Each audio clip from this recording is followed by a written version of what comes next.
Son las 6 de la tarde, 43 minutos. Estamos al aire en Amantes del Círculo Polar. Y hace poco estábamos hablando de Michelle Obama y que se ganó un Grammy por un audiolibro, que por supuesto es muy bien merecido. Sí, Pero señor. a mí me encanta la lectura de papel. Sí, me encanta lo tradicional. ¿A usted también le gusta? Sí, sí, sí, yo soy fan de lo tradicional, además que siento que tener un libro en las manos hace que uno se sumerja un poquito más en todo este trabajo que ha tenido el autor, la editorial, todo lo que hay detrás, pues justamente de sacar un libro como estos, de trabajo de producción, de su portada, mejor dicho, de todo, ahí se valora un poquito más. Exactamente, ahí se valora y por supuesto, cuando uno se adentra a un libro, encuentra también la versatilidad del autor. Eso sí es No sé si a muy usted le cierto. gusta, bueno, algo que me dejó en ese legado de Andrés Vallejo. Andrés Vallejo es una persona muy, muy sabia al momento de adentrarse en los libros. Y me dejó una pregunta gigante al momento de dejar las anotaciones. A mí no me gusta anotar en los libros. ¿A usted le gusta anotar en los libros? Antes no, pero ahora lo estoy aprendiendo. Ha sido como un hábito que he venido amando poco a poco. Sí, y él me decía, oiga, si usted no escribe los libros es como si no lo hubiera leído porque no le da esa importancia al libro, ser parte de usted. Y yo dije, wow. Y sí, mi cabeza explotó y dije, claro que sí, es como vivir la vida. ¿Sí? Cuando uno realmente la vive es porque la tiene subrayada. Tenemos las arrugas, tenemos un montón de cosas y es porque hemos vivido la vida. Y eso es lo que sucede al momento de adentrarnos en la lectura. Y hoy tenemos a un gran escritor que en este momento nos dirá en qué parte del planeta nos está acompañando y que por supuesto trae consigo un libro que nos deja una pregunta gigante. ¿Cómo va a ser la montaña un dios? Le damos la bienvenida a Eduardo Romero. Bienvenido a Amantes del Círculo Polar. Hola, buenas tardes. Muchas gracias por vuestro interés en que esté con vosotros ahí. Bueno, Eduardo, primera pregunta. ¿Cómo va a ser la montaña? No, mentiras. ¿Desde qué parte del planeta nos está escuchando, Eduardo? Pues después de un gran trancón, he conseguido llegar a Usme con mi amigo. Así que os hablo desde Usme. ¿Usme aquí en Bogotá o Usme en dónde? Usme aquí en Bogotá, sí. Ok, listo, vimos el martirio. Ya podemos categorizarlo como un gran bogotano. Exacto, a la caray carachas. Es de ese tipo de bogotano. Bueno, Eduardo, estuvimos en el iFestival. ¿Cómo nos fue? Pues para mí era la primera experiencia de un festival de estas características. Así que pude itinerar entre Jericó, Medellín, Cartagena y Barranquilla. Hacer creo que fueron 5 eventos relacionados con la presentación de mi libro, algunos compartidos con otros autores y autoras. Así que fue un espacio muy interesante para conocer a gente afín en el ámbito de la literatura social. Y, y también, bueno, procuré, porque soy consciente de que estos festivales también tienen su circuito específico, y a mí también me apetecía pues salir y conocer pues otras partes de estas ciudades que estaba visitando y también otros movimientos populares que están activos en estas ciudades. Así que pude tener la experiencia del High Festival y en paralelo pues pude encontrarme con la mesa ambiental de Jericó que está luchando contra la mina de oro de Angola Ashanti, o pude estar con los estudiantes de Cartagena pues en el mercado de Basurto, conociendo más la realidad de la ciudad. Eh, y también conseguí volver a Medellín después del High Festival para compartir también en alguno de los barrios de Medellín, en escuelas y en un centro cultural, en Moravia concretamente. Así que la experiencia ha sido bastante completa. La parte más cultural, más institucional, más de proyección así internacional del festival, y la parte más popular que también me ha gustado compartir. Bueno, Eduardo, esto de iFestival nos sumerge a un montón de cosas. Cartagena tiene un montón de realidades y que por supuesto también nos habla del mar. Y hay veces cuando tenemos ese contacto, por ejemplo en Santa Marta y en Cartagena, vemos el mar un poco oscuro. Y es por la explotación que se tiene allí. Y ahí también estamos hablando de la preservación e incluso también el daño que se está haciendo frente al, al medio ambiente. Y las comunidades, muchas comunidades a nivel mundial, están tratando de mitigar esto. Dentro de este libro vamos a hablar sobre este tema, ¿no? Sobre las minerías, sobre qué es lo que sucede y cuál es el protagonismo de las comunidades, ¿no? Efectivamente, es un libro que tiene varios hilos narrativos, pero el inicial, y quizás el principal, es la minería del carbón. No tanto desde una perspectiva teórica, de un libro sobre extractivismo, como si fuese un ensayo, sino más bien una especie de artefacto literario en el que se hace un viaje concreto que creo que es significativo a la hora de entender el mundo actual en tiempos de crisis ecológica planetaria.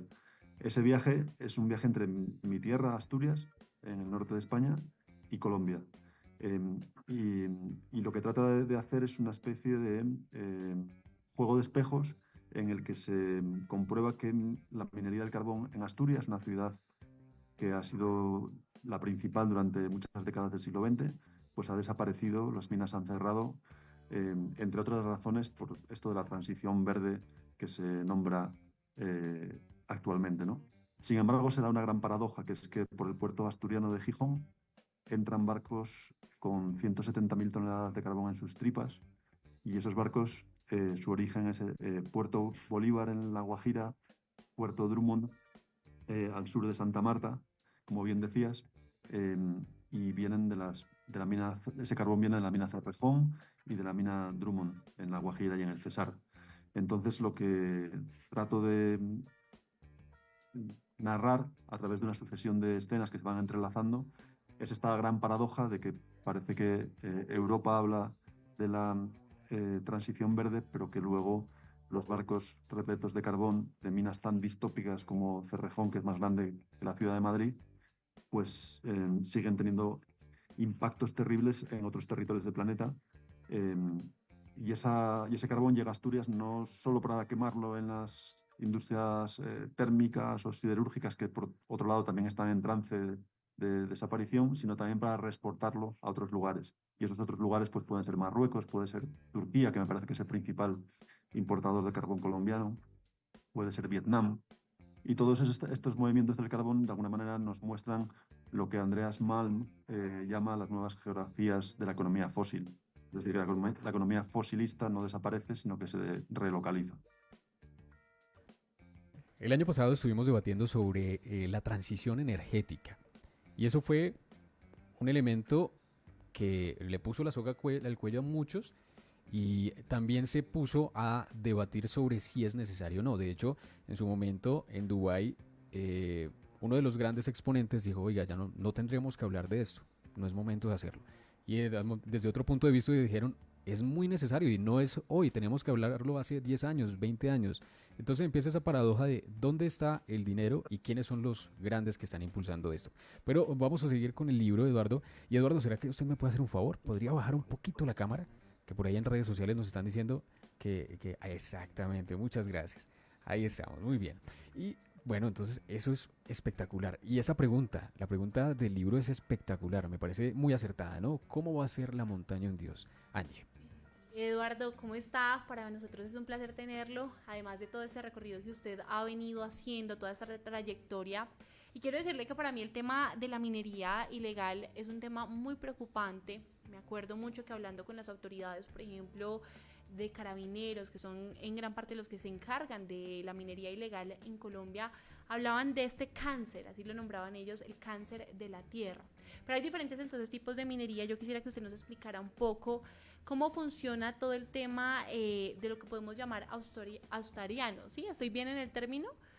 ¿O cómo lo hablaríamos un poco para poderlo llevar a entender un poco más a los televidentes, a los oyentes? ¿Quieres decir que asturiano, como que procedente de Asturias? ¿A eso te refieres? Sí, No te he señor. entendido bien eso. Asturiano. Sí, Sí, señor. Sí, señor. eso es. Entonces sí, soy asturiano, sí. Eh, la minería del carbón en Asturias, en el libro se recoge sobre todo el periodo durante la dictadura franquista, pues fue una actividad estratégica para la dictadura, la producción energética de carbón y también la industria que se localizó, entre otros lugares, en polos industriales como el asturiano. Entonces, en el libro se habla de la memoria de estas comunidades mineras que no pretendo idealizar. Creo que se puede rescatar la memoria de las luchas obreras, por ejemplo, contra la dictadura, contra el franquismo, que estas comunidades obreras llevaron a cabo, y a la vez recordar que las comunidades mineras están atravesadas por las enfermedades producto de la minería, como por ejemplo la silicosis, que están atravesadas por los accidentes mortales en las minas subterráneas, que son en este caso las asturianas. Eh, digamos que las nocividades de la sociedad industrial están intensificadas en la industria minera, ¿no? Entonces, en el libro hago esto, tratar de rescatar la memoria de esas luchas de los mineros y de las comunidades mineras que tan importantes fueron para alcanzar derechos sociales y políticos, a la vez que critico el capitalismo fósil. Creo que se pueden hacer las dos cosas a la vez. Y en el caso de la minería colombiana, me fijo especialmente en estas dos grandes minas, la Drummond y Cerrejón, y lo que veo es que cuando quiero hacer el paralelismo con las comunidades mineras colombianas en estas minas, no puedo encontrarlo, porque esas comunidades no existen. Las minas de las que estoy hablando son tan tremendas que las comunidades directamente han sido desplazadas, y en el libro pues se desarrollan diferentes hilos narrativos que explican cómo comunidades, por ejemplo, afrocolombianas, que se instalaron allí después de palenquearse hace 4 siglos, ahora han sido desplazadas por las grandes multinacionales mineras. Estas minas son tan enormes, tan terribles, que no permiten esa existencia de comunidades mineras alrededor del pozo, como si sucedía en Asturias. En este caso, directamente son expulsadas del territorio y los trabajadores tienen que hacer muchos kilómetros para llegar a las minas porque su tamaño es descomunal. Sí, a propósito justamente de este paralelismo del que usted habla, por ejemplo, ¿qué papel han cumplido las autoridades? Usted en este recorrido que hizo, ¿qué pudo notar, por ejemplo, de las autoridades que deberían estar encargadas de estos temas? ¿Cómo se ve esa participación, por ejemplo, en Colombia? Usted que es todo un experto al respecto. Mm. Bueno, yo tengo que decir que yo tampoco soy un experto en minería, sino soy más bien, en este caso, un narrador que pone voz a muchas protagonistas de esta historia. Es decir, yo no soy un teórico que estoy elaborando diferentes características de la minería a escala mundial y a escala colombiana, sino más bien yo lo que hago es recorrer las barriadas mineras asturianas, hablar con los mineros jubilados, con las viudas de mineros, hablar en Colombia con las comunidades guayú que han sido impactadas por la mina, hablar con los desplazados por las minas del Cesar, y un poco en la estela de lo que Alfredo Molano, un gran escritor colombiano, decía: escuchar es casi escribir. Lo que hago más bien es una literatura testimonial en la que las diferentes voces forman una especie de coro en el que se va contando esta historia. Y, y esta historia, además, que luego tiene nuevos elementos digamos, para completarla. No se habla solo de las minas, que es lo que me estabas planteando, sino que de pronto aparecen otros paralelismos. Viejos mineros que sufren la silicosis en Asturias, que viven en ancianatos, que son muy dependientes. ¿Y quién cuida a estos mineros, a estos viejos mineros? Pues de pronto en el libro aparece todo otro universo, otro mundo, que es el de las mujeres latinoamericanas y concretamente también las colombianas, y concretamente las mujeres afrocolombianas del Valle del Cauca, que emigran a Europa y que acaban cuidando a viejos mineros asturianos. Y así, de repente en el libro, dos universos que aparentemente no tienen nada que ver, como que son las minas de un lugar de la periferia de Europa como Asturias y los ingenios azucareros del Valle del Cauca, la historia de la esclavitud, las comunidades que lograron liberarse del yugo de la esclavitud, pero se incorporaron al yugo del trabajo asalariado en los ingenios azucareros, el puerto de Buenaventura, los pueblos del Pacífico sur colombiano, eh, como Timbiquí, como Huapi, de pronto aparecen conectados con la realidad asturiana en el libro a través de estos hilos que son los de Martín, un viejo asturiano minero, y Jenny, su cuidadora, procedente del Timbiquí. Eso es supremamente simbólico y porque tenemos dos mundos, ¿no? Así como lo decía Eduardo hace unos momentos. Y quiero también citar a Carlos Barral, donde habla sobre el dolor, que el libro muestra el dolor, cómo nos duele. Nos duele también tener dos universos que nosotros hemos forjado y desde la mirada del capital, ¿no? Eso también es muy importante, que cuando vemos desde Latinoamérica a Europa uno dice, no, ese es un universo donde yo quiero llegar y posiblemente en alguna forma yo voy a llegar de acuerdo a las posibilidades que se tenga. Pero algo nos enlaza, que es lo que está narrando Eduardo en este gran libro, que es los hilos del carbón, y por supuesto, como lo dice Carlos Barral, que es los hilos del carbón, la minería, el capital y la logística portuaria. También allí está la migración y el exilio. El exilio es uno de los elementos más importantes, creo yo, en ese momento para hablar, porque se habla de si yo no pienso igual que usted, me tengo que alejar. Y eso posiblemente se está viendo con esas comunidades que no tienen voz ni voto y que se están viendo reflejadas a través de esta crónica que creo que es muy real. ¿Cómo se sintió allí dentro de estas comunidades? ¿Qué le dijeron? ¿Cuál fue ese momento icónico que usted dijo, esto realmente duele? Es que en este juego de espejos que os estaba empezando a introducir, a la medida que se desarrolla el libro, aparecen nuevos elementos para ir completando el juego de espejos. Os contaba el del carbón específicamente, os contaba el del minero y la cuidadora, pero de pronto hemos llegado a Buenaventura, y en Buenaventura hay un enorme puerto, terminales portuarias que crecen por doquier, comunidades desplazadas, unos niveles de violencia descomunales. Yo todo eso lo he podido visitar. Y entonces el juego de espejos también se puede hacer entre el puerto de Gijón, que recibe el carbón colombiano, y el puerto de Buenaventura. Ambos dos nodos logísticos que en el capitalismo son esenciales, estratégicos para que circulen las mercancías, tanto las legales como las ilegales, eh, y unas comunidades que, tanto en Gijón, los estibadores que sacan el carbón se sacan los mismos mocos negros que se sacan los estibadores en Buenaventura.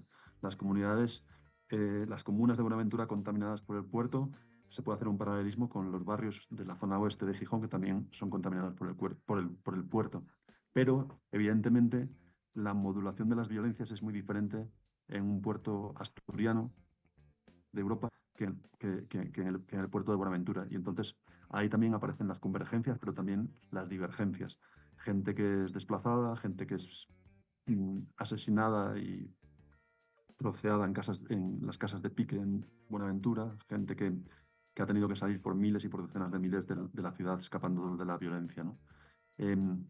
Y curiosamente, para cerrar este juego de espejos, aparecen muchas historias que tienen que ver con la violencia en Colombia y que se cuentan en el libro, algunas alejadas de lo que es el mundo del carbón. Aparece la historia de Yuri Neira, el padre que está luchando por la justicia ante el asesinato de su hijo por parte del SMAT en un 1 de mayo en Bogotá en el año 2005.